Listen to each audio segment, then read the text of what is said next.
జొన్న పిండితో రొట్టె కాకుండా ఇలా ఒక్కసారి మసాలా జొన్న ముద్ద ట్రై చేసి చూడండి. చాలా బాగుంటుంది, అందరికీ నచ్చుతుంది కూడా. దీనికోసం ఒక కడాయి తీసుకుని అందులో కొంచెంగా ఆయిల్ వేసి తాలింపు వేసుకుందాము. తాలింపు కోసం కొంచెంగా ఆవాలు జీలకర్ర వేసి అవి వేగాక ఒక మీడియం సైజ్ ఆనియన్ని ఇలా చిన్న ముక్కలుగా కట్ చేసుకున్నాక అందులోకి 3-4 పచ్చిమిర్చి అలాగే కరివేపాకును కూడా సన్నగా కట్ చేసుకోండి. వెల్లుల్లిపాయలు కూడా ఒక 4-5 సన్నగా కట్ చేసి వేసుకుని వీటన్నిటిని బాగా వేగనివ్వాలి.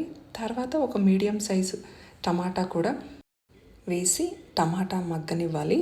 టమాటా పూర్తిగా మగ్గిపోయినాక అప్పుడు కొంచెంగా ఉప్పు, పసుపు, నేను టేస్ట్ కోసం 1 టీ స్పూను సాంబార్ పౌడర్ వేస్తున్నానండి. చాలా బాగుంటుంది టేస్ట్, ట్రై చేయండి. ఇవన్నీ వేశాక 2 కప్పులు నీళ్లు తీసుకోవాలి. ఏ కప్పుతో అయితే పిండి తీసుకుంటున్నారో అదే కప్పుతో 2 కప్పులు నీళ్లు సరిపోతుంది. 1 కప్పు జొన్న పిండికి.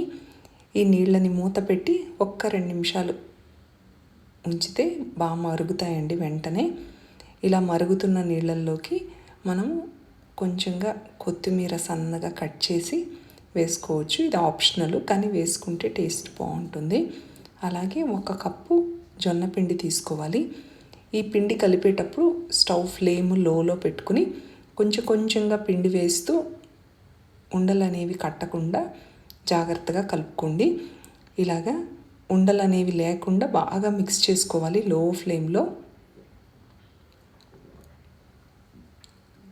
ఇలా ఉండలన్నీ లేకుండా మిక్స్ చేసుకుంటూ ఉంటే అదే దగ్గరికి పడుతుందండి. 5 మినిట్స్లో వాటర్ అంతా అబ్జార్బ్ చేసుకుని మనకి ఇలాగా రెడీ అయిపోతుంది జొన్న ముద్ద. ఇప్పుడు ఇలా అవ్వగానే పిండంతా మిక్స్ అయిపోతే వాటర్లో 2-3 నిమిషాలు ఇలాగా బాగా మిక్స్ చేసుకుని స్టవ్ ఆఫ్ చేసి మూత పెట్టి 5-10 నిమిషాలు ఇలాగా వదిలేసేయండి. వేడికి ఇంకా మగ్గుతుంది. 5-10 నిమిషాల తర్వాత మనకి కొంచెంగా చల్లారుతుంది. ముద్దలు చేయడానికి కూడా ఈజీగా ఉంటుంది. ఒక బౌల్లో నెయ్యి రాసి మీకు కావాల్సిన సైజులో ముద్దలు చాలా ఈజీగా వచ్చేస్తాయి. స్టిక్కీగా ఉండవు, ఏమీ ఉండవు.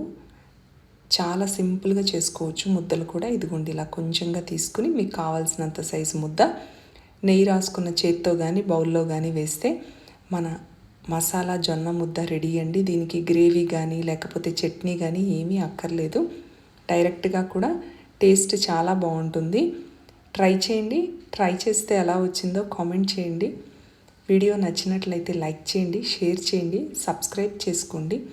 నెక్స్ట్ టైం ఇలాగే ఇంకొక క్విక్ అండ్ సింపుల్ రెసిపీతో మళ్ళీ కలుద్దాం. Thank you.